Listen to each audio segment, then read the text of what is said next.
Bonjour à tous, bonjour à toutes, bienvenue dans Tailgate, le podcast 100% NFL des équipes de The Free Agent. On se retrouve en ce début du mois d'avril, premier podcast du mois d'avril et première fois qu'on fait un seul podcast dans la semaine. Ouais, parce que bon, on commence à être fatigué. Non, c'est juste que l'actu est un petit peu moins riche en ce mois d'avril, mai, juin, donc on ralentit un peu le rythme, mais on reste avec vous, hein, bien évidemment, pendant toute la off-season. Avec moi aujourd'hui pour parler, alors on va parler des Titans, mais ça on y reviendra dans quelques toutes petites secondes. Laissez-moi juste vous présenter celui qui m'accompagne tout le temps, mon frère de podcast, mon alter ego, mon ventricule droit. C'est mon Seb. Salut Seb, comment ça va? Bonjour ou bonsoir à toutes, bonjour ou bonsoir à tous, bonjour ou bonsoir à toutes ceux. Merci Flav à nouveau pour cette présentation. Ça monte, hein, t'as vu, hein, ça monte en pression. Ah ouais, c'est fou. Mais où s'arrêtera-t-il? C'est incroyable. Et je suis très très heureux d'être ici ce soir parce que une semaine c'était long. J'ai pas l'habitude, moi. Hein. On est parce qu'on est comme ça, nous les forçats, les staccanovistes du podcast NFL, toujours sur la brèche, always on the run. Et ça m'a paru long. Et puis on a plein de choses dont on doit parler ce soir. Et en plus on a un invité. Et moi j'aime bien quand on a des invités. Voilà, on a un invité, et non des moindres, puisque nous allons donc parler des Titans du Tennessee notamment. Alors on parlera dans la deuxième partie du podcast de toute l'actu, notamment du programme programme international des joueurs, parce que ça a fait beaucoup parler, notamment du côté des Chiefs de Kansas City. Et on répondra à toutes vos questions que vous nous avez posées sur Instagram, et elles ont été nombreuses. Mais avant ça, on va faire un petit focus, comme on a fait la semaine dernière sur les Steelers. Cette fois, ce sera sur les Titans du Tennessee. Et pour en parler, nous avons l'un des propriétaires de Titans France sur Twitter. Salut mon cher ami. Salut à tous, salut à vous. Comment ça va bien? Eh ben nous, ça va très bien. Voilà, nous ça va très bien parce que quand même les Titans du Tennessee, c'est quand même une des équipes dont on a beaucoup parlé dans cette intersaison, dans ce début d'intersaison 2024. Des signatures nombreuses. Alors on savait que c'était une équipe qui était même en fin de cycle. Le départ de Ryan Tannehill, le départ de Derrick Henry, le départ de Mike Vrabel comme coach. Mais c'est vraiment une équipe qui a exploser le porte-monnaie lors de cette intersaison, mon cher Titans France? Eh bah, on va dire que pour une fois, on a pris la lumière cette off-season parce que on était un peu dans un petit marché. Mais ouais, le fait d'avoir énormément de cap, on était dans le top 5, il me semble, et un nouveau projet avec la deuxième année de Ryan Carson qui a donné un bon coup de pied dans la fourmilière pour redynamiser un peu cette équipe. Et ça fait du bien. Ouais, on souffle un peu par rapport à l'effectif en fin de saison, on va dire.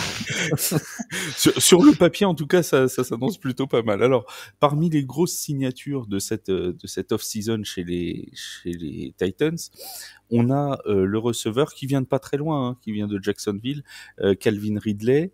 Donc, il était chez les Jaguars avant. Il a signé pour 4 ans et 92 millions, dont 50 millions pleinement garantis. Tu me dis si je dis une bêtise, hein, mon cher ami.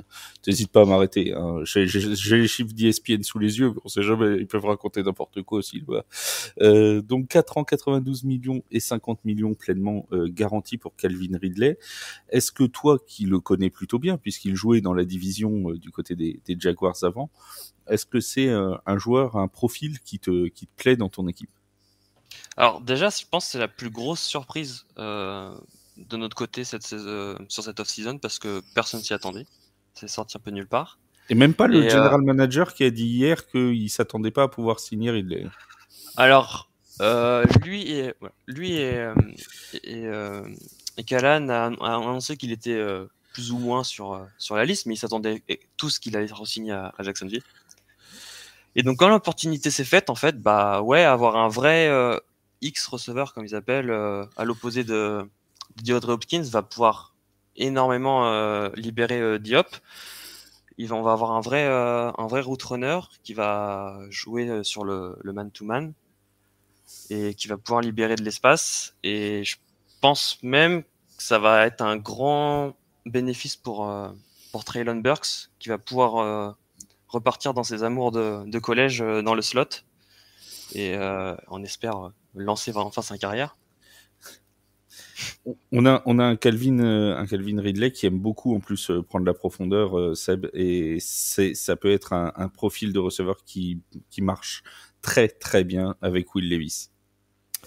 Je suis absolument d'accord avec ça. Ça donne un jouet tout neuf à Will Levis. Ça redynamise une attaque qui en avait bien besoin. Et je vais même aller plus loin. Je pense que de fait, c'est lui qui devient le receveur 1 à l'opposé de DeAndre Hopkins. DeAndre Hopkins, hein, qui, il faut quand même le rappeler, il sort d'une saison plus qu'honorable avec 75 réceptions, 1057 yards et 7 touchdowns. Il a déjà 31 ans, donc ça commence à être l'âge critique pour les receveurs. Ridley en a 29. On me dira ça fait que 2 ans, mais 2 ans de différence d'âge dans ce sport, surtout dans un sport à un tel niveau, ça peut être critique. Et je vois Ridley s'imposer comme le numéro 1. Après, c'est vrai que ce duo, il va donner du fil à retordre à pas mal de défenses, ou du moins pas mal de cauchemars, à beaucoup de backfield. Bon courage aux cornerbacks et aux safety.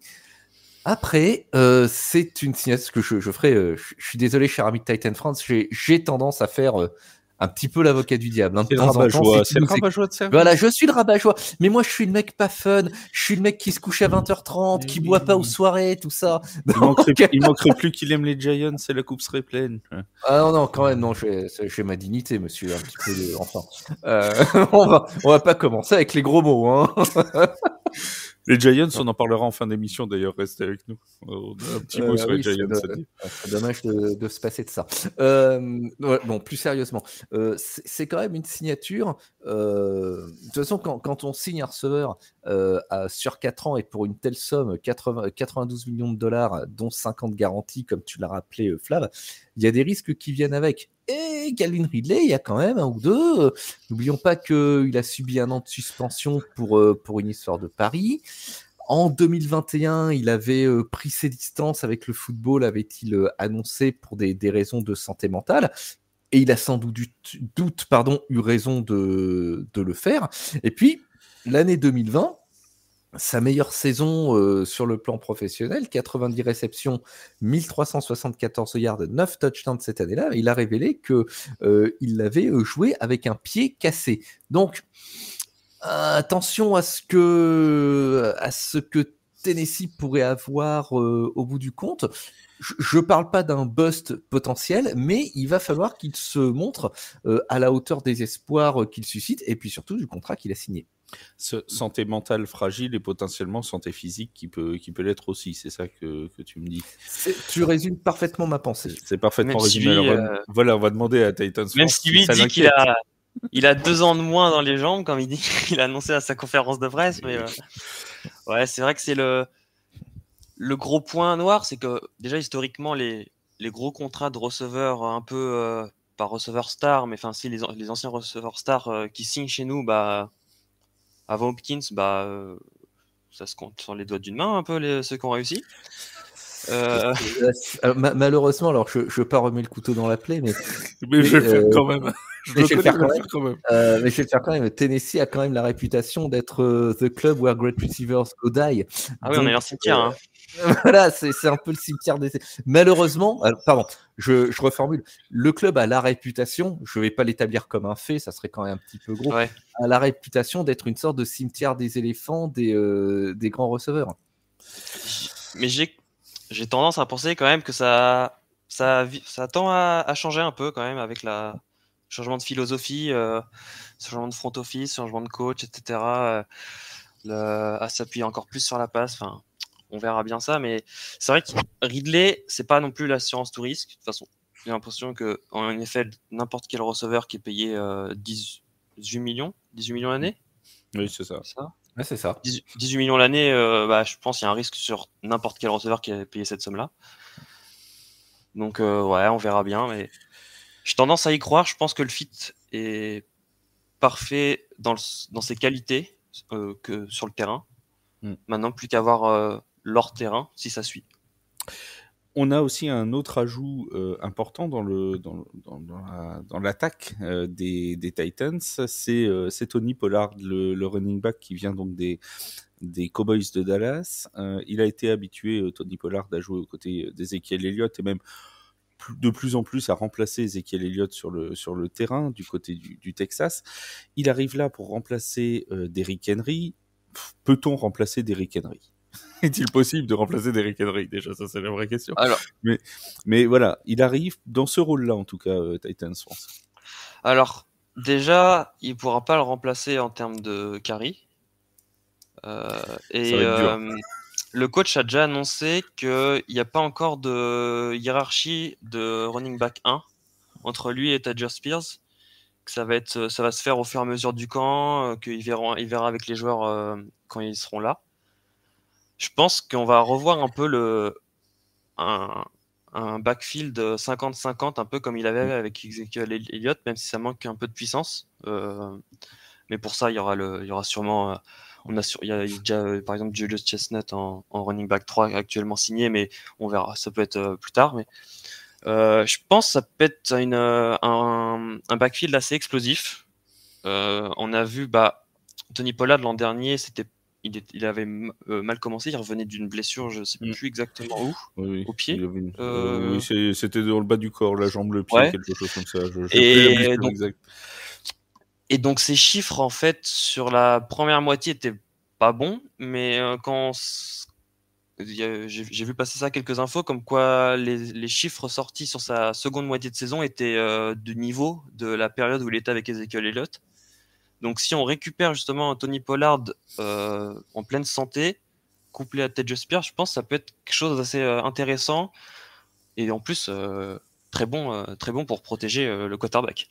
Oui, c'est une vraie révolution, Seb, du côté des Titans. On va passer de plusieurs saisons où on avait l'habitude d'une utilisation, voire peut-être, et tu me corriges Titans France si je dis n'importe quoi, mais d'une surutilisation, nous, de ce qu'on voyait de l'extérieur de Derrick Henry, où on insistait beaucoup sur ce jeu de course, à peut-être une attaque que je qualifierais de plus moderne avec donc Spears et Pollard. Tony Pollard qui est capable de courir, qui est capable de protéger et qui est capable aussi de réceptionner, qui peut se muer en running back éventuellement de réception. C'est un vrai changement du côté des Titans. On est face à un running back en effet qui est particulièrement versatile. Je vais juste rappeler un ou deux chiffres parce que les chiffres j'aime ça parce que je suis un littéraire. Tu es un matheux. Ouais, voilà. 1005 yards et 6 touchdowns au sol en 2023. Il a quand même rajouté 55 réceptions et 311 yards lors de la saison passée avec Dallas. Il va se retrouver dans la configuration, à mon avis, d'un duo avec Tyjae Spears. Tyjae Spears, c'est 453 yards en 100 portées. Ça nous fait quand même une moyenne de 4 yards et demi par portée. C'est pas rien. Et de touchdown. Et idem, il rajoute 52 réceptions et 385 yards par la passe. Donc, je verrais bien une sorte j'allais dire de comité, mais plutôt de duo de running back. Et on va être en effet sur quelque chose de très différent des années précédentes. On troque la puissance pour la vitesse. On a deux running backs qui sont de profils vraiment identiques, donc qui sont à la fois complémentaires et interchangeables. Attention, en l'occurrence, ce n'est pas péjoratif, c'est-à-dire que si on remplace l'un par l'autre, on va se retrouver avec à peu près la même chose. Et alors, je n'aime pas me vanter, mais je vais le faire quand même. Il y a quelques temps, nous avions fait un podcast sur la free agency et notamment on avait parlé des running backs qui avaient enflammé la free agency. Si, souviens-toi. Creuse un peu ta mémoire, Flav. On avait parlé des running backs qui étaient, partis comme des petits pains dès le premier jour de la free agency. On avait parlé de Tony Pollard et j'avais dit que on troquait la puissance contre la vitesse, qu'il y avait probablement un changement de paradigme à Tennessee et que Brian Callahan semblait s'orienter vers un jeu plus pass-happy en attaque et crack, dis donc, qui c'est qui signe ? Il signe un receveur. Ah mais dis donc, c'est quand même fou ça. Hein. Donc je vais pas dire que je suis un visionnaire, mais quand même pas loin. Hein. Mais c'est toi qui à chaque fois nous dis que tu veux pas lire dans les boules de cristal et tout. Nous on essaye de te faire de de te mettre en avant tes qualités de visionnaire, mais tu veux jamais. Qu'est-ce que je te dis? Ah oui, que tu sais, il y a quand même une marge d'erreur qui est assez importante parce que Nathieu en sait quelque chose. On salue Nathieu, mais il sait qu'on a une marge d'erreur assez Nathieu, importante. il les a vus, mes pronostics, il les connaît. Donc... Et puis si vous connaissez pas Nathieu Van Ball et que vous écoutez notre podcast, genre je sais pas comment vous faites pour pas le connaître, mais allez le suivre sur Instagram et tout comme d'habitude. Qu'est-ce que je voulais dire sur notre ami Tony Pollard? Non, c'était une question sur Derrick Henry pour Titans France. Il est parti du côté des Baltimore Ravens, Derrick Henry. Est-ce que tu le vois réussir là-bas? Toi qui le connais bien. Bah, je pense honnêtement, je pense qu'il a encore 2 ans sous le caisson. Je pense. Ouais. Il est pas limité par, enfin, les blessures. Bah, il avait la blessure où il s'est cassé l'orteil en 2022. Et depuis, en fait, bah, il est revenu à son. Il a plus le burst. Il a plus cette pointe de vitesse qu'il avait juste avant cette blessure-là. Ce qui fait que généralement les courses qui partait dans sa moitié de terrain et qui allait jusqu'à l'end zone, bah, il se fait rattraper maintenant entre 10 et 15 yards d'avant. Mais dans une attaque avec Lamar Jackson, ce jeu à la course, enfin, ça va être, je pense, que ça va être destructeur. Hein. Oui, ça risque d'être très compliqué pour nos amis d'AFC Nord, qu'on salue aussi, pour défendre sur ce jeu de course. Alors, il y a eu des renforts en attaque, on ne les a pas tous cités, hein, parce que la Free Agency, encore une fois, des Titans, et si tu veux rajouter un nom à la fin, Titans France, qu'on n'a pas parlé, tu hésites pas, hein, mais refaire toute la Free Agency des Titans, on pourrait faire 3 heures de podcast. Beaucoup trop long. Voilà, ce serait beaucoup trop long. On a en défense aussi un ajout des plus intéressants, puisque vous avez été chercher Eljarus Sneed, le cornerback des Chiefs de Kansas City, champion en titre, et qui a été l'un des très très gros cornerbacks de la saison. Alors tous ceux qui sont fidèles de Tailgate savent ce que j'en pense, parce que même moi, quand on avait fait les trophées de la saison, je disais que je ne comprenais pas qu'il soit même pas nommé potentiellement dans le joueur défensif de l'année. Pour moi, il aurait mérité sa nomination dans les 5 choix. Bon, il ne l'a pas été. Ça reste un très très gros coup pour votre défense, qui avait déjà plutôt du talent dans le backfield du côté des Titans. Alors, dans le backfield, il y avait quand même un certain trou, mais je vais surtout compléter avec donc il y a eu Eljarus Sneed, mais il y a aussi la signature de Chidobe Awuzie, qui va en fait faire avec Roger McCreary ce trio de cornerback qui va vraiment être, je pense, intéressant sous Denard Wilson, qui était coach des cornerbacks des 2 dernières meilleures défenses contre la passe à Baltimore et Philadelphie. Donc il y a de quoi faire là. Et ouais, Eljarus Sneed, bah, on avait des rumeurs depuis l'ouverture de la Free Agency un peu avant, comme quoi on était dans les pourparlers, que il y avait un deal de fait, mais que finalement non, que ce serait le joueur qui voulait pas, pour au final nous sortir un contrat bien moindre que ce qui était attendu sous les 20 millions. Bah, s'il est en bonne santé et que son genou tient, bah vraiment, ça je pense que c'est la signature de cette off-season pour nous. Et pour le coup, on a beaucoup parlé aussi de la compensation. Alors, tu m'arrêtes si je me trompe. Je crois que c'est un 3e tour qui a été envoyé chez les Chiefs. De l'an prochain, ouais. De l'an prochain. Beaucoup ont dit, pour Eljarus Sneed, c'est quand même pas cher payé. T'en penses quoi, toi? Bah, comme en fait depuis au moment des rumeurs, ça laissait entendre que aucune équipe allait mettre un second tour et que tout allait se jouer autour d'un 3e tour. Moi, je pensais au départ qu'on allait être du coup hors de la situation parce qu'on n'a pas de 3e tour cette année. Et je voyais pas Kansas City le lâcher pour un tour de l'an prochain dans l'immédiat. Bon, finalement, ça s'est fait. Mais je trouve que pour un joueur où tu sais que tu ne vas pas pouvoir le prolonger au moins, enfin, sur cette off-season et que tu vas le perdre au moins l'an prochain, fin de saison prochaine, bah ça reste correct, ouais, je trouve. Parce que derrière, fallait que l'équipe mette le contrat.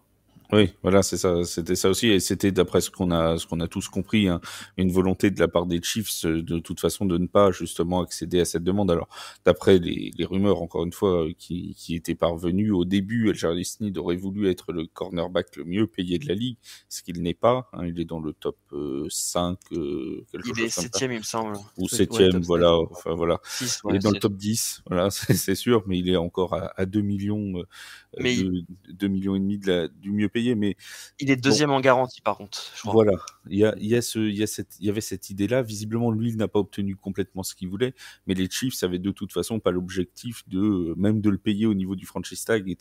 C'était pas franchement l'objectif donné. Finalement, on est dans un trade gagnant-gagnant.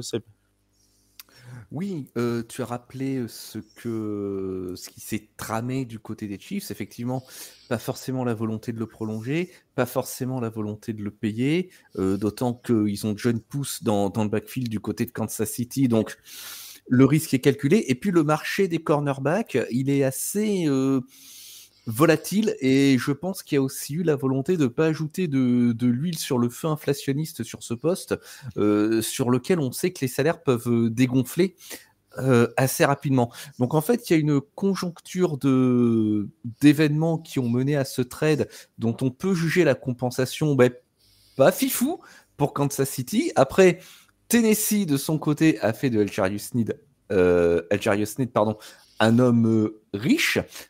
En revanche, je pense que il fait une croix sur un titre supplémentaire à son palmarès.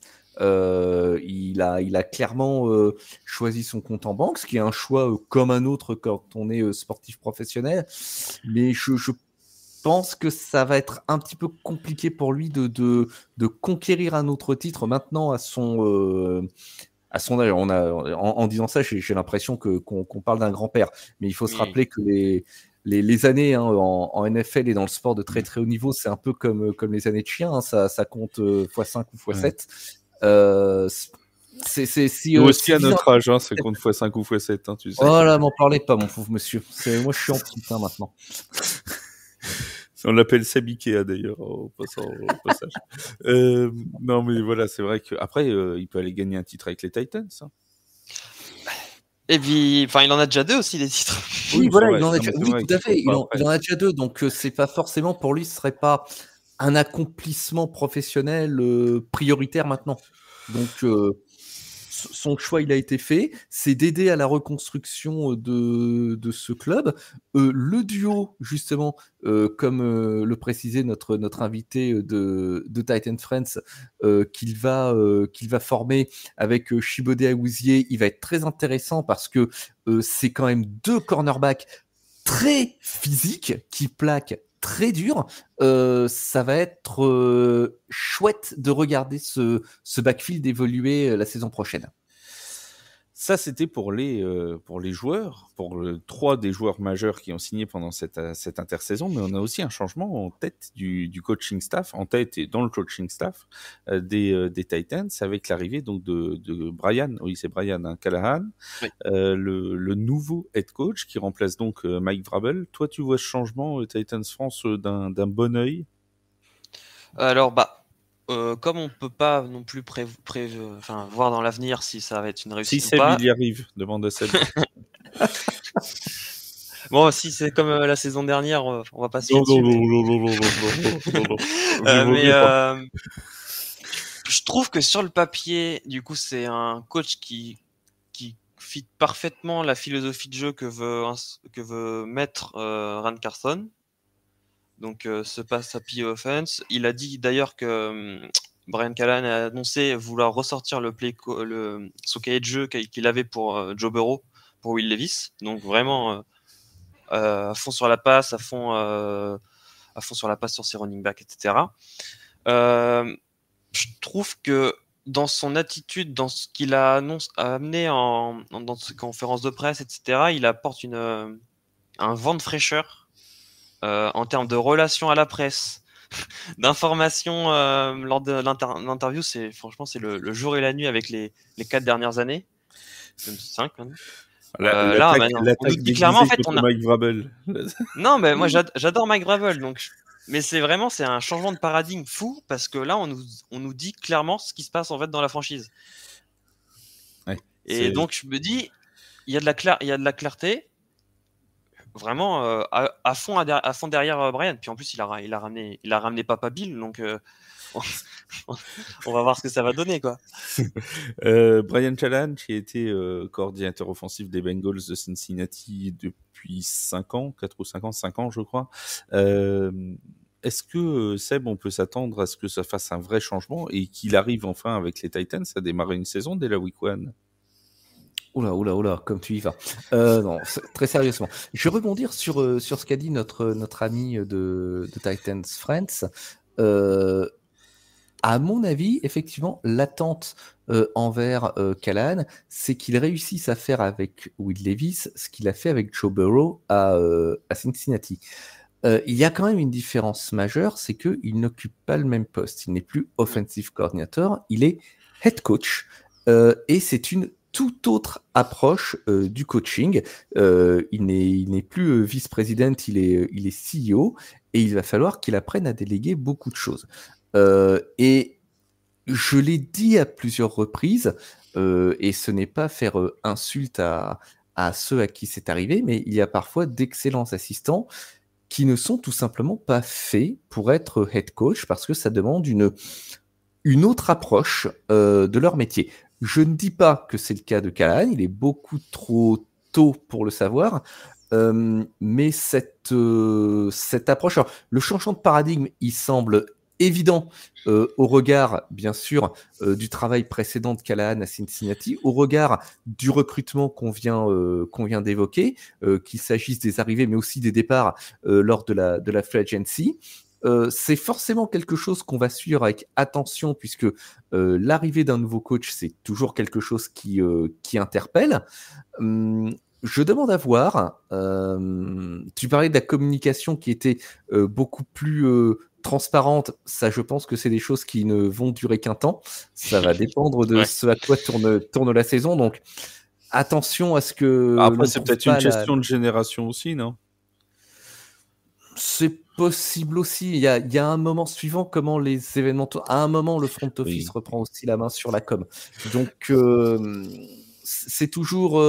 c'est compliqué de prendre pour argent comptant vraiment ce qui apparaît en conférence de presse. Néanmoins, pour Callahan, effectivement, moi, j'ai jeté un œil à tout ça à son arrivée et on a quelque chose de plus frais qui arrive après 5 ans de Mike Vrabel qui verrouillait vraiment la communication à ce niveau-là.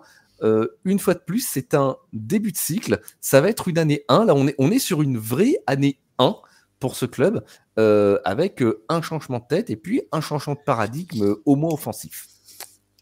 Une dernière question. Tu voulais réagir, Titan Sports ? Ouais, je voulais juste. Vas-y. En plus, il y a changement de position, mais en plus de ça, il va appeler les jeux, ce qu'il ne faisait pas à Cincinnati. Donc c'est aussi un grand changement. Ouais. Effectivement, une dernière question plus générale avant qu'on te libère, et je rappelle à tous nos auditeurs que une fois qu'on a fini cette partie sur les Titans, le podcast continue, bien évidemment. On va parler de Louis Rees Summit notamment. Vous allez voir, ça va être fantastique. On a une dernière question sur la FC Sud pour en général, avec des Colts qui n'ont pas l'air décidés à lâcher l'affaire, des Jaguars qui se sont terriblement renforcés avec l'arrivée de Matt Jones. Voilà, bon, c'était juste une petite blague. Et non, mais surtout, blague mise à part, des Texans qui, eux, ont encore signé un gros coup il y a quelques heures, nous, avant l'enregistrement, avec la signature de Stephen Diggs, notamment. Il y avait eu Daniel Hunter avant, etc., etc. La FC Sud est en train de devenir quand même une division qu'il va falloir suivre dans les prochains mois. Ouais, va falloir s'accrocher un peu là. Va falloir prendre le wagon, prendre direct le wagon en gare parce que moi, en fan de Saints que je suis, je me dis qu'on a croisé avec la FC Sud la bonne saison. Je me dis, heureusement que c'est pas tombé l'année prochaine. Tu vois. Je me dis, c'est plutôt pas mal, tu vois, parce que l'année prochaine, je pense que j'ai pas le souvenir de savoir combien de victoires on a pris contre l'AFC Sud, sûrement pas beaucoup, mais l'an prochain, on faisait 0-4, hein, je pense, donc c'était terrible, quoi. Donc non, mais sans blague mise à part, c'est vrai que ça devient une division qui est très intéressante.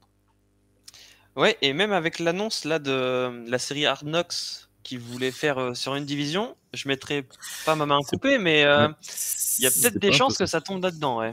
Pour le Hard Knocks in-season, hein, celui qui In-season, tourne au milieu de la saison, enfin qui est diffusé au milieu de la saison par HBO, effectivement, ce sera sur une division complète, et la FC Sud, effectivement, pourrait être un territoire assez intéressant, puisque on a quand même des équipes, Seb, qui se renforcent, enfin j'ai l'impression qu'il y a au moins une signature par jour en AFC Sud, quoi.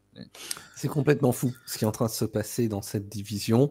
Lorsque j'ai appris, comme nous tous, hein, vers 17h par là, la signature de Stephen Diggs, la pensée qui m'est passée par l'esprit, c'est les Texans, la saison prochaine, ils viennent pas pour enfiler des perles. Ils ont l'intention vraiment de faire très très mal à tout le monde. Ils ont déjà cassé la bouche à beaucoup de monde pendant toute la saison. On les voyait pas aller aussi loin. L'AFC Sud va être quelque chose à suivre. C'est moins que l'on puisse dire. Bon courage à tout le monde parce que ça va pas être tendre. Non, ça va pas être tendre. Et cette fois, c'est vraiment le dernier mot. Un dernier mot sur Will Levis, quand même. Quel est ton sentiment, toi? Est-ce que c'est quelqu'un en qui tu as confiance pour l'avenir, Titans France? Alors, j'étais un peu sceptique, je pense, au moment de la draft, par ses qualités et puis par le fait que ce soit l'attaque prônée par Mike Vrabel, etc. Mais là, bon, il manque encore les 2 tackles sur les côtés, donc il n'a pas encore de protection. Mais avec le nombre de cibles qu'il a, je me dis, normalement, on devrait voir le plein potentiel. Bon, en année 2, mais le plein potentiel de ce qu'il peut faire. Donc, j'ai tendance à être optimiste. Bon, pas de là qu'il soit une superstar, qu'il fasse une saison à la CJ Stroud, mais j'ai tendance à croire qu'il va quand même être performant, qu'au pire, il sera un QB mid de NFL, mais starter OK. Et j'ai envie de croire à sa carrière, parce que il a quand même une personnalité depuis qu'il est arrivé ici qui est assez folle aussi.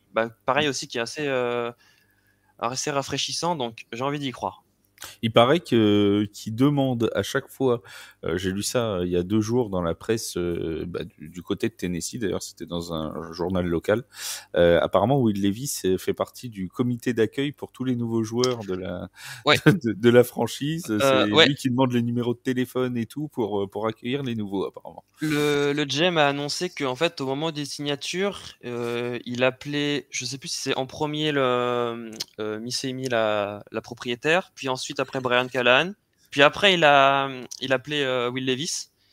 Donc dans la chaîne, il était 3e pour annoncer pour toutes les recrues. En fait, pour annoncer les recrues, voilà. C'est le président du comité d'accueil, Will Levis. Ouais. Voilà. C'est lui. Si vous avez un anniversaire à organiser, un peu de maillot dans le café à mettre ou un truc comme ça, vous n'hésitez pas, vous allez voir Will Levis. Il sera toujours là pour vos événements particuliers. Merci beaucoup Titans France d'avoir été avec nous. Alors on rappelle que vous êtes donc, parce que je dis vous, parce que vous êtes 2, hein, sur le compte sur X. Ex-Twitter, ça s'appelle donc @titans-8 FR, c'est ça? C'est ça, ouais. C'est ça. Voilà. Bon, vous tapez Titans France, hein, vous allez tomber dessus. Il n'y a pas de doublon normalement. Normalement, il n'y a pas de doublon. Tu veux nous faire une petite minute d'auto-promo sur le compte? Ce que vous faites au quotidien, au quotidien, on suit la franchise, les principales news. Là, on va commencer à s'intéresser à la draft parce que ça arrive dans moins d'1 mois. Les possibilités, donc qu'est-ce qu'on va drafter en 7? Potentiellement Joe Alt, on espère. On verra bien. Croisons les doigts. Et puis après, reparti pour une nouvelle saison, le camp d'entraînement, puis voilà. Voilà. Et si vous avez envie de suivre toute l'actualité des Titans en français, vous suivez Titans France. Et même si vous êtes fan d'une autre franchise, c'est toujours intéressant d'avoir les actualités. Donc vous pouvez suivre, même si vous êtes fan de je ne sais qui, vous pouvez quand même aller suivre le compte et ce sera toujours un plaisir. Et ils sont toujours ouverts à la discussion en plus, ils sont sympathiques. Donc merci d'avoir été des nôtres. Et puis on se dit à très bientôt dans la saison, mon cher ami. Merci à vous deux. Il n'y a pas de Salut. quoi. Allez, et on reste en ligne puisque nous continuons donc le podcast dans sa deuxième partie qui va parler de toute l'actu de cette semaine en NFL, à commencer, mon cher Seb, par le fameux IPP. Mais qu'est-ce que l'IPP, me diras-tu? Ah, je t'entends souffler déjà. L'International Pathway Program, c'est très beau. Le programme des joueurs internationaux qui arrivent en NFL. On va expliquer très simplement. C'est le programme auquel a fait partie Junior AO, notamment l'année dernière pour la France. Il est maintenant dans le practice squad des Vikings du Minnesota et c'est un programme qui permet à des joueurs non américains de tenter leur chance en NFL. On est bien d'accord, c'est bon, j'ai bien résumé l'affaire, en gros. Ça me paraît très clair. Voilà, en gros, c'est ça. Et qui voit la TIPA qui arrive cette année dans l'IPP, notre ami rugbyman Louis Rhys-Zamit, qui est donc un rugbyman gallois. Si vous connaissez mal le rugby à 15, c'était une star du rugby à 15 du Pays de Galles. Et il a signé, lui, chez les Chiefs de Kansas City. Une véritable hype est montée depuis ce moment-là. Louis Rhys-Zamit va-t-il être le futur receveur de la franchise championne, double championne et en quête du triplé pour l'année prochaine? Ça me semble compliqué, mais on va en discuter, mon cher Seb. Est-ce que pour toi, c'est un simple coup de com' ou il y a une vraie chance de réussite de notre ami LRZ, comme on va l'appeler? Alors, comme tu l'as dit, c'est compliqué. LRZ, véritable athlète, il a joué pour le 15 du Pays de Galles, c'est quand même pas rien, c'est le moins qu'on puisse dire, mais c'est un rugbyman. Et alors, attention, je vais dire quelque chose qui risque de choquer beaucoup de monde dans ce podcast, donc restez assis. Le rugby, c'est pas du football américain.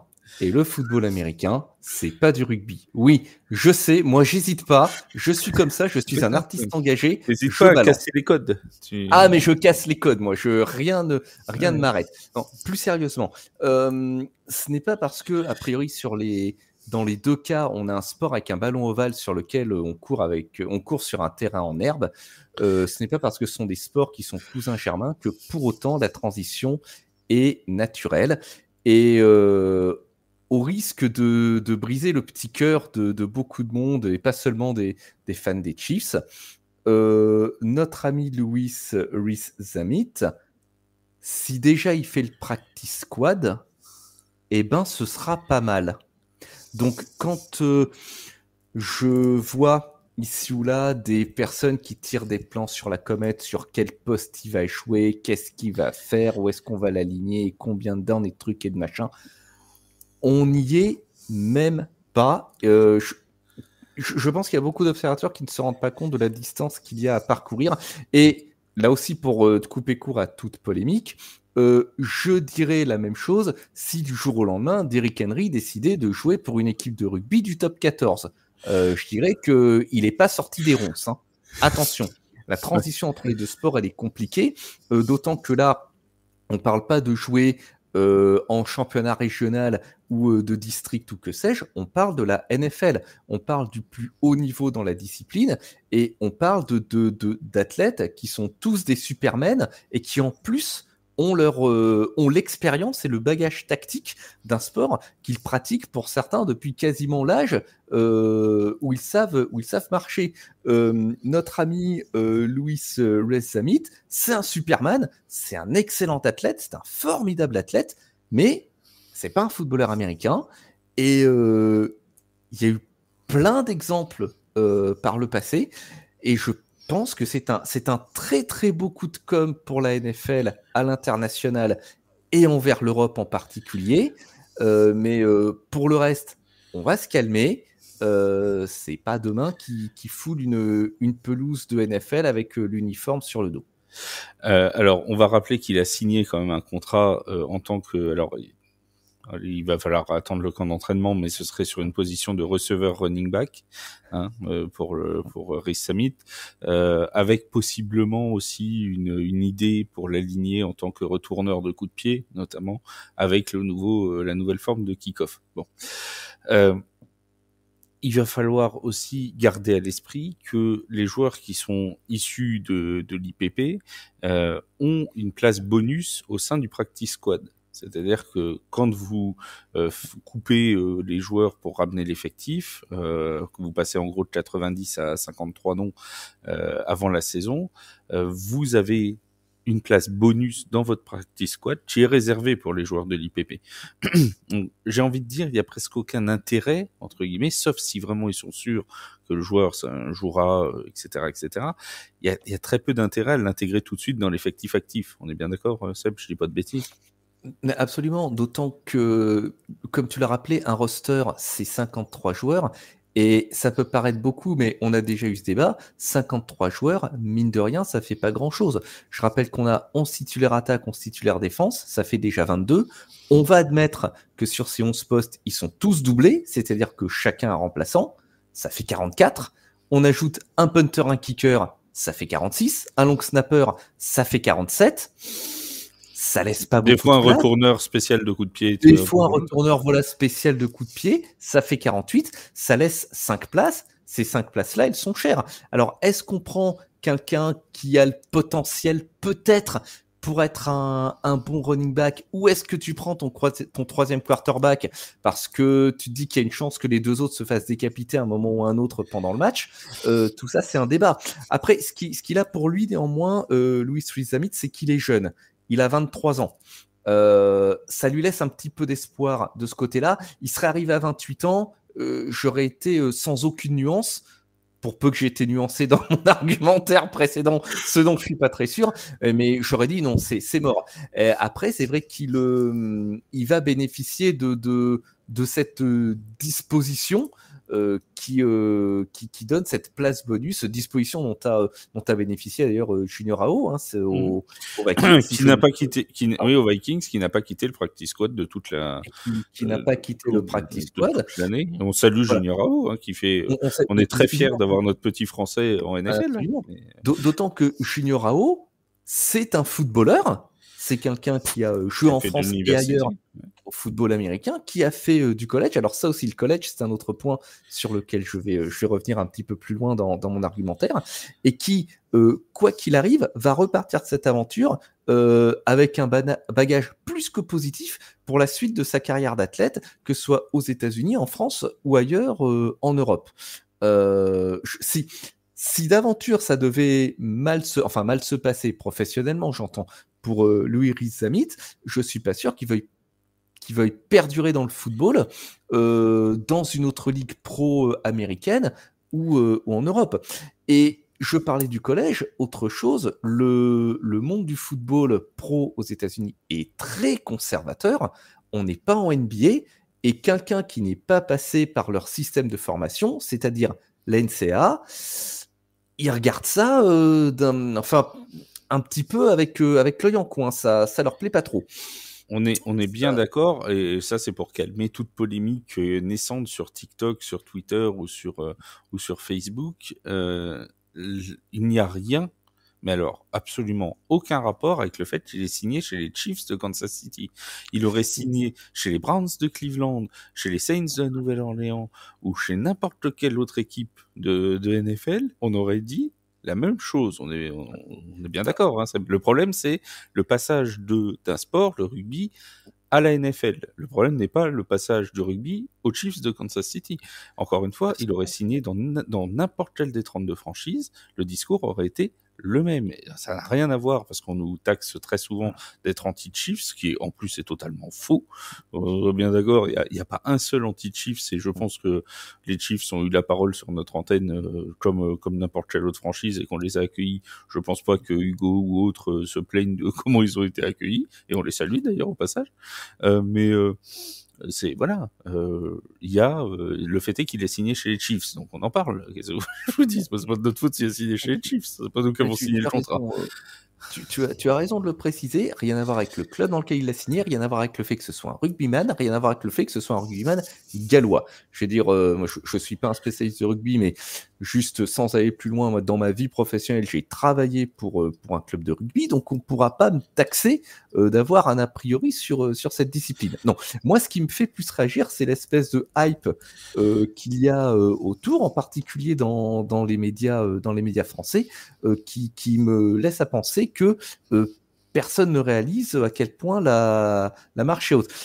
S'il réussit, j'en serai le premier très agréablement surpris. C'est ça, c'est que s'il venait à réussir, nous en serons ravis. Que ce soit nous. Je vais même peut-être oser rappeler que ce type de transition, moi j'en connais qu'une et elle nous rajeunit pas. Ah vas-y. Et elle nous regarde directement. Moi, le seul rugbyman que je connais qui fait la transition pour arriver en NFL, c'est Richard Tarditz. Parce qu'il faut quand même rappeler peut-être que pour le public un peu plus jeune et moins jeune, Richard Tarditz, c'est ce monsieur à l'accent basque un petit peu prononcé qui commente le Super Bowl sur les chaînes gratuites de la TNT. Mais on va faire un petit peu d'histoire et on va remettre un petit peu de contexte. On va remettre la laitue au milieu du buffet. Voilà, Richard Tarditz, c'était un joueur du Biarritz Olympique qui a été international junior de rugby. Il est parti faire ses études aux États-Unis en 1985. Il avait besoin de décrocher une bourse. Il va la décrocher en jouant au football pour Georgia. Il fera ses 4 saisons de NCAA. Il sera recordman de sacs de l'université jusqu'en 2004. Il était surnommé le sac sur le campus. En 89, il est drafté par les Phoenix Cardinals à l'époque et il jouera pour les Patriots de New England de 89 à 92, essentiellement sur les special teams. Mais attention, on ne parle pas de quelqu'un qui a joué en pré-saison ou qui a fait le practice squad. Il a fait partie dès 52 et il était sur la touche en uniforme à tous les matchs. Et devant lui, il jouait outside linebacker. À l'époque, devant lui, il y avait un très bon joueur qui s'appelait André Tippett. C'est aussi la raison peut-être pour laquelle il n'a pas vraiment pu prendre la place. Mais il était passé par le système de formation US. Il avait fait ses 4 ans de NCAA. Il avait fait 4 années brillantes. D'ailleurs, c'est peut-être encore trouvable sur YouTube. Je vous encourage. Il existait 2 reportages à l'époque. L'un qui s'appelle Citizen Tarditz, qui suit son quotidien aux Patriots, c'est-à-dire une vingtaine de minutes, et un autre dont le nom m'échappe, qui est réalisé par la même équipe et qu'il suivait dans les mêmes circonstances à Georgia. Ça doit pouvoir se trouver sur YouTube. Attention, la qualité des images et d'époque, il faut aimer les rips de VHS. Je vous préviens, ça, sur une grande télé HD, ça peut rendre aveugle. Regardez ça sur un PC 15 pouces. Alors, il y a un joueur qui est passé du rugby au football américain, qui n'a pas fait, à ma connaissance, de NCAA et qui a réussi en NFL, qui joue encore, c'est Jordan Mailata, du côté des Eagles de Philadelphie. C'était du rugby à 13, c'était pas du rugby à 15. Il est australien, donc on sait que le rugby à 13 en Australie est une seconde religion. Alors, il joue au 15 aussi, mais la NRL australienne est sans doute, et même le meilleur championnat au monde de rugby à 13. Mais il s'était converti, si ma mémoire est bonne, au football américain plus tôt. C'est-à-dire qu'il n'a jamais joué au niveau professionnel au rugby à 13, me semble-t-il, si je dis pas de bêtises. Il a été drafté, il a participé à la draft NFL, etc. Donc, il y a eu, voilà. Mais il n'est pas passé par les collèges américains, etc., etc. C'est un cas. Encore une fois, peut-être que Louis Rees-Zammit va arriver dans ces cas-là et fera partie des exceptions qui confirmeront la règle. Mais il arrive clairement à un poste en plus, le poste de receveur, de running back, qui est très concurrentiel, qui est très difficile déjà pour un très bon joueur américain. C'est pas évident de prendre une place dans ces postes-là. Alors quand t'arrives européen sans avoir fait, comme tu le disais, la formation américaine, ça risque d'être compliqué. On a un autre cas cette année. J'ai fait un article dessus que vous pourrez retrouver sur The Free Agent si vous voulez. Il y a un autre joueur qui arrive d'un autre sport dans l'IPP cette année et il a signé chez les Saints de la Nouvelle-Orléans. C'est Charlie Smith, l'ancien footballeur gaélique. qui a intégré les Saints pour éventuellement devenir kicker. Lui. Alors là, c'est un cas un peu particulier parce que kicker, pour le coup, on a par exemple le cas de Brandon Aubrey du côté de Dallas, qui avait commencé par le soccer avant d'arriver en NFL. Donc tu vois, quand tu arrives dans des sports comme le soccer, le football gaélique, alors il était gardien au football gaélique, Charlie Smith, mais c'est vrai que au combine, il a mis un field goal de plus de 60 yards, tu vois. Forcément, il a une force dans le pied qui est pas celle forcément commune. Et sur un poste de kicker, quand une équipe a besoin, ça peut se tenter, tu vois. Sur un poste de running back ou de receveur, c'est quand même plus compliqué. C'est complexe, c'est des sports, c'est un sport, pardon, c'est un poste sur lequel il y a beaucoup d'appelés et peu d'élus. Et au moment de faire son choix dans le roster, on va dire à talent athlétique et à âge égal, qu'est-ce que tu choisis? Est-ce que tu choisis le rugbyman de haut niveau ou est-ce que tu choisis ton prospect de NCAA, même pas forcément drafté, même qui est passé par les camps, qui est undrafted free agent? Mais dont tu sais qu'il sait un petit peu plus à quoi ça ressemble un ballon, à quoi ressemble un ballon et à quoi ressemble un terrain et à quoi ressemble un down, quoi. On en revient toujours à ces questions. Et puis même si on remonte, tu vois, on a eu des joueurs très talentueux, quelqu'un comme Philippe Gardan, qui avait fait le practice squad de Carolina et de Washington, je crois. Carolina, c'est sûr. Washington, je sais plus, mais Carolina, c'est sûr. Il me semble qu'il avait fait une saison dans le practice squad de Washington. Je suis plus sûr de ce que j'avance, ce sera vérifié. Mais voilà, qui lui avait le physique, qui avait le bagage technique, mais qui est arrivé trop tard, parce que je crois qu'il arrive dans le practice squad de Carolina, il a 28 ans. Voilà, entre ton prospect de NCAA qui a 22 ans et quelqu'un de 28, alors qu'il certes a de l'expérience, mais pas tout à fait au même niveau, même si l'expérience de Gardan était tout de même très très élevée, tu choisis le gamin de 22 ans.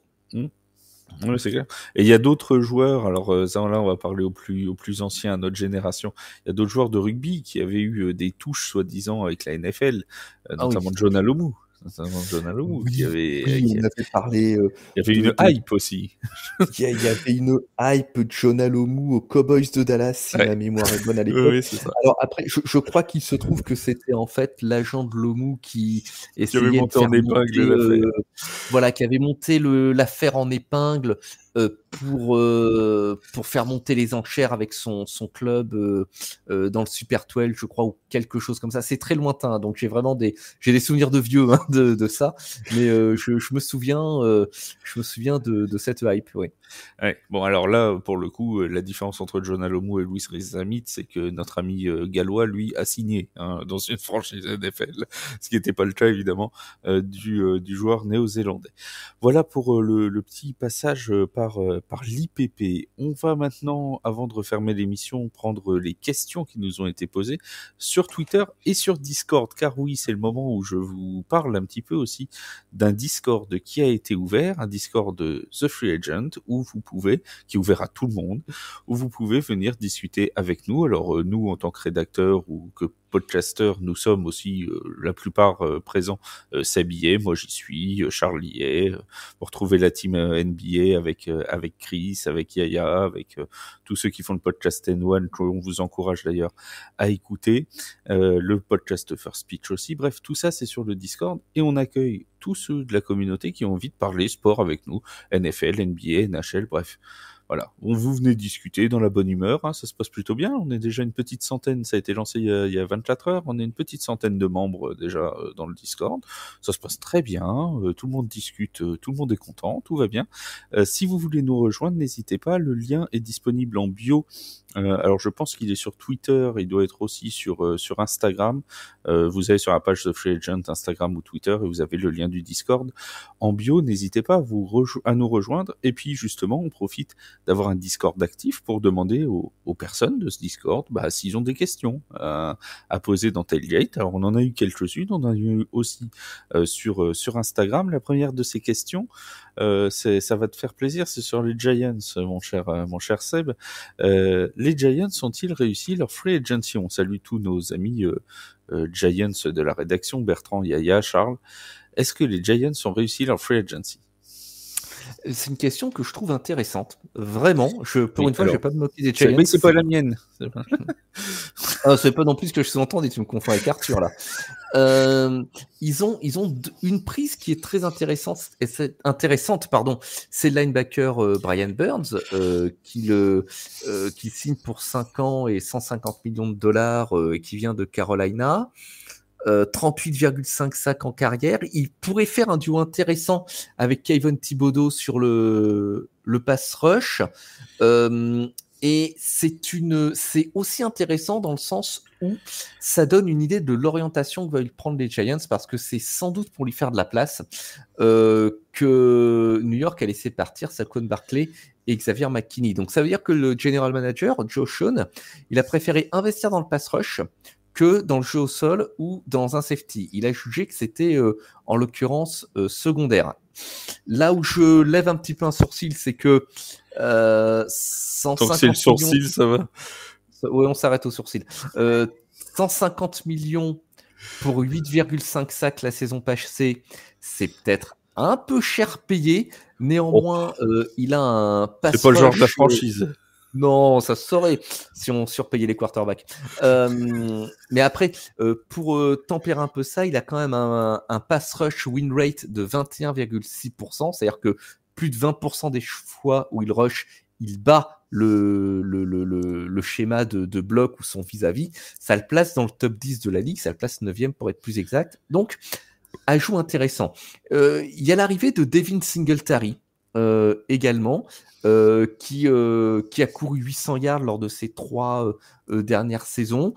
Il va coûter la moitié de ce que coûtait Saquon Barkley, puisqu'il est signé pour 3 ans et 16 millions et demi de dollars, 19,5 avec les bonus. Il a donné satisfaction relative à Houston la saison passée, même si on avait tendance à dire que le jeu au sol de Houston, c'était peut-être le point faible. Il est constant parce qu'il a joué 16 matchs lors des 4 dernières saisons, mais c'est moins impressionnant qu'un Saquon Barkley, si tu vois ce que je veux dire. C'est-à-dire que je connais pas de défense qui tremble à l'idée d'affronter Devin Singletary. Il y a des défenses qui tremblent. Il y a des défenses qui tremblent devant n'importe qui. Hein. Oui, après, oui, faut relativiser. Devin Singletary n'est pas n'importe qui, donc voilà. Un ajout intéressant, néanmoins, pour ce qui est pas forcément très flashy, mais c'est pas ce qu'on demande à Devin Singletary. On va lui demander de faire le job, et j'ai aucun doute sur le fait qu'il va le faire. Et il y a eu beaucoup de renforts sur la ligne également, parce que moi j'ai relevé pas moins de 5 offensive linemen signés, Aaron Stinney, Austin Schultzman, Jermaine Eluomor, Joe Runyan et Gunnar Olszewski. Et Dieu sait si les Giants ont besoin d'aide sur leur ligne offensive. Ça, c'est le moins qu'on puisse dire. Il manque peut-être encore un peu de poids en attaque, notamment au poste de receveur, qui pourrait... Et puis bon, après, on pourrait considérer un quarterback, mais ça, c'est un autre débat. Nous n'allons pas y débattre tout de suite. Oh non, on va pas. Ils ont pris Drew Lock. Oui, c'est vrai, ils ont pris Drew Lock.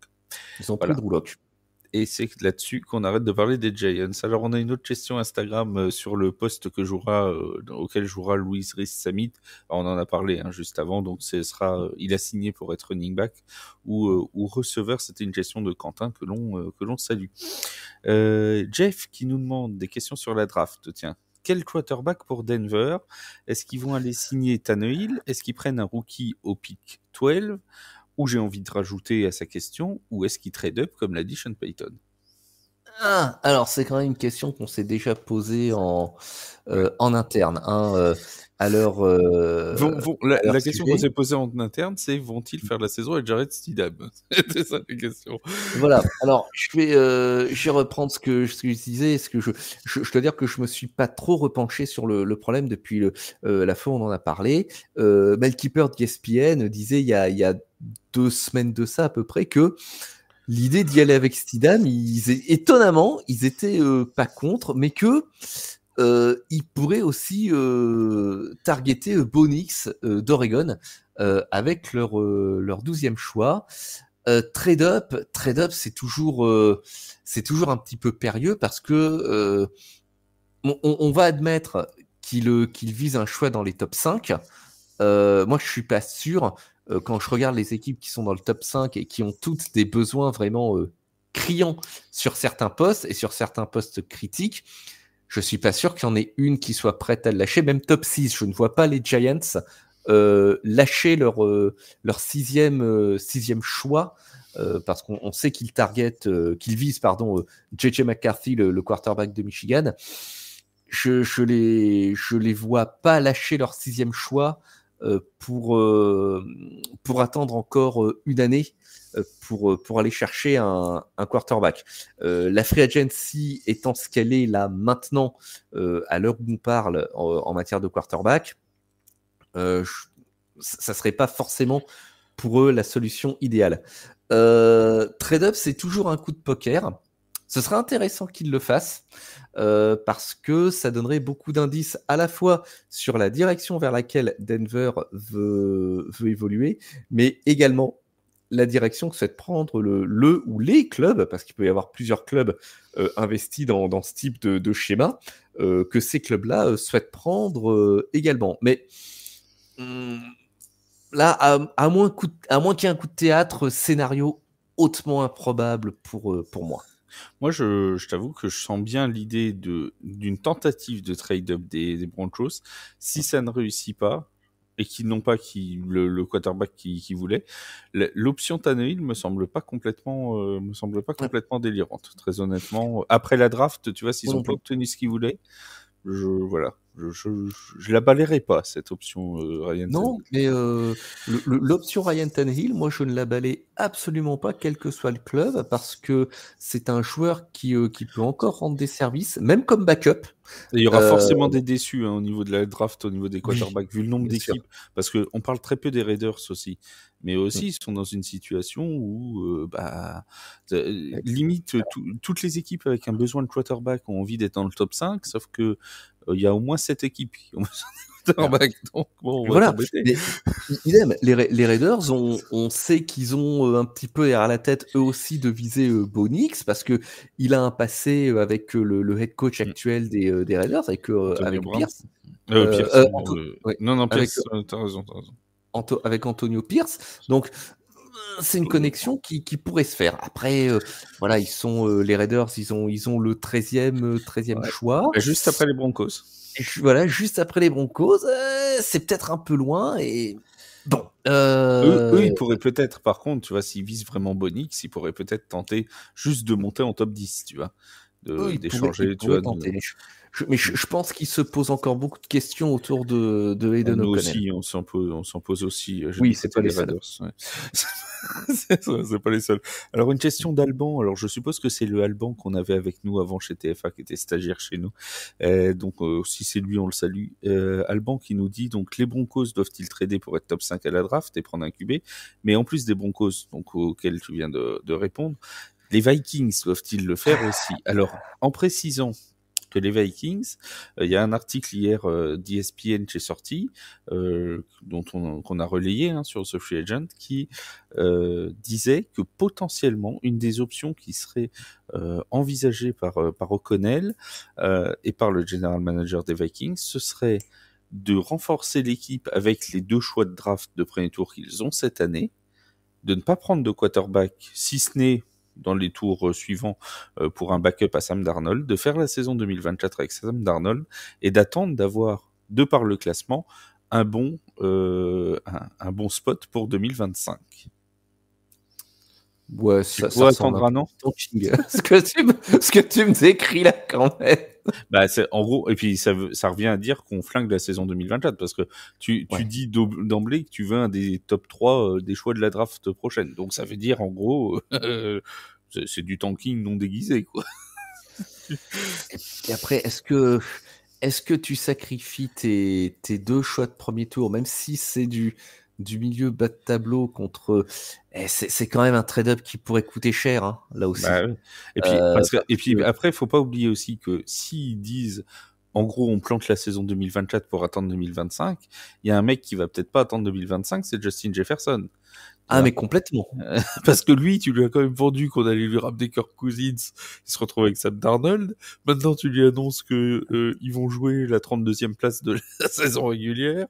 Ça commence à faire beaucoup pour le pauvre Justin. Ah oui, et puis il y a plus qu'à lui annoncer qu'on va le payer 3 paquets de Pépito et bon, t'as quand même un hold-out potentiel sur les bras, hein, quand on y réfléchit. Donc c'est aussi pour ça que je dis que c'est un trade-up qui pourrait coûter très très cher. Ouais, ça pourrait coûter cher effectivement du côté des Vikings. Autre question pour la draft toujours. Quel choix de premier tour pour les Ravens de Baltimore qui sont en choix 30. Alors, avant que tu répondes à cette question ou que tu nous fasses le tour des mock drafts, je rappelle qu'on a une série d'articles qui est en train d'être publiée sur les besoins de chaque franchise pour la draft à venir, notamment. Et on a commencé avec les Ravens de Baltimore. Donc sur le site, il doit déjà y avoir la réponse. Ah mais dis donc, mais c'est fou ça. Ah, c'est incroyable. Le hasard. C'est pas fait exprès. Ah bon, quand même. Ouais, moi, je sais que j'ai fait pique-nique douille dans le choix des franchises. Non, mais c'est vrai, très sincèrement. Quoi, c'est vrai. On m'a dit, prends une AFC, une NFC par jour. Je pris dans le tableau, je dis, tiens, allez, toi pour l'AFC, toi pour la NFC. Bon, pourquoi pas, hein, allons-y, hein, soyons fous. De toute façon, ils vont tout y passer, hein, donc il y a un moment, tu t'embêtes pas, hein. Et donc, les Ravens de Baltimore, ils sont sur qui? Alors, si je m'en réfère toujours à nos bons amis de Tankathon, ils viseraient de l'offensive line Graham Barton, le tackle de Duke. Pourquoi pas? Ce serait le choix de la raison pour eux, afin de continuer d'appuyer sur une de leurs forces, hein, c'est-à-dire le jeu au sol, rappelons-le. C'est un choix qui est pas forcément, là aussi, qui est pas forcément très glamour ou très flashy, mais qui fait sens. Alors là, une dernière question qui est posée, cette fois c'est sur les trades. Quel est pour toi le meilleur trade de ces dernières semaines? Alors après, ça va dépendre si on se place en tant que franchise vendeuse, franchise acheteuse ou en tant que joueur. Tu vois, alors, je vais aller au plus simple. Moi, je vais prendre le point de vue de la franchise acheteuse. Il y en a eu de sacrément intéressants, ne serait-ce qu'il y a quelques heures, hein. Rien que celui-là. Je pense que pour moi, c'est l'un des plus intéressants d'ailleurs, celui de Stefon Diggs. C'est l'un des plus intéressants. Mais si je devais en choisir un, c'est Patrick Queen à Pittsburgh.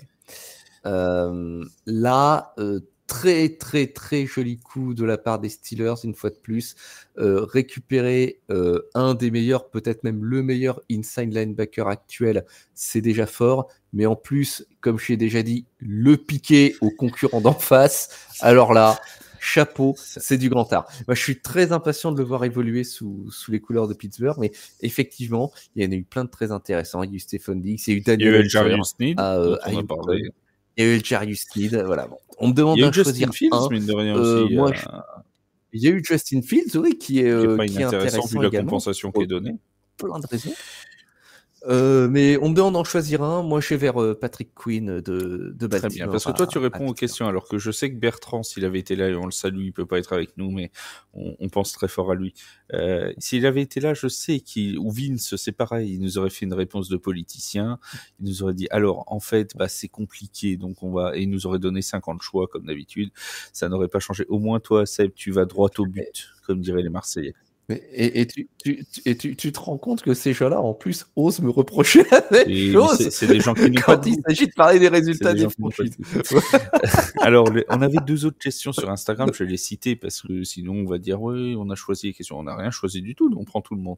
Mais il y a une question, c'est selon toi, quelle équipe va gagner les World Series en MLB? Donc, étant donné qu'on est dans le podcast NFL, je transmets la question à First Pitch pour la MLB et vous pouvez écouter Chris Gogno de Beansport qui est régulièrement avec nous et Jérémy, Nico et tout qui sont là aussi pour animer First Pitch. N'hésitez pas à aller écouter le podcast de la MLB. Et il y a une question de Cyril aussi qui nous dit parlez-nous un peu des Mousquetaires, bientôt le début de la saison. Alors les Mousquetaires, on va en parler, ne t'inquiète pas, on va réessayer d'avoir Marcangelo Souma avec nous pour faire comme l'an dernier un petit point d'étape avant le début de la saison.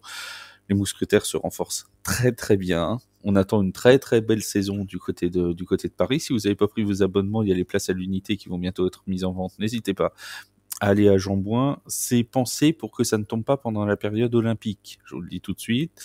Tout est fait. Le calendrier de l'ELF a été fait pour que les Mousquetaires jouent en dehors de la période olympique leur match à domicile.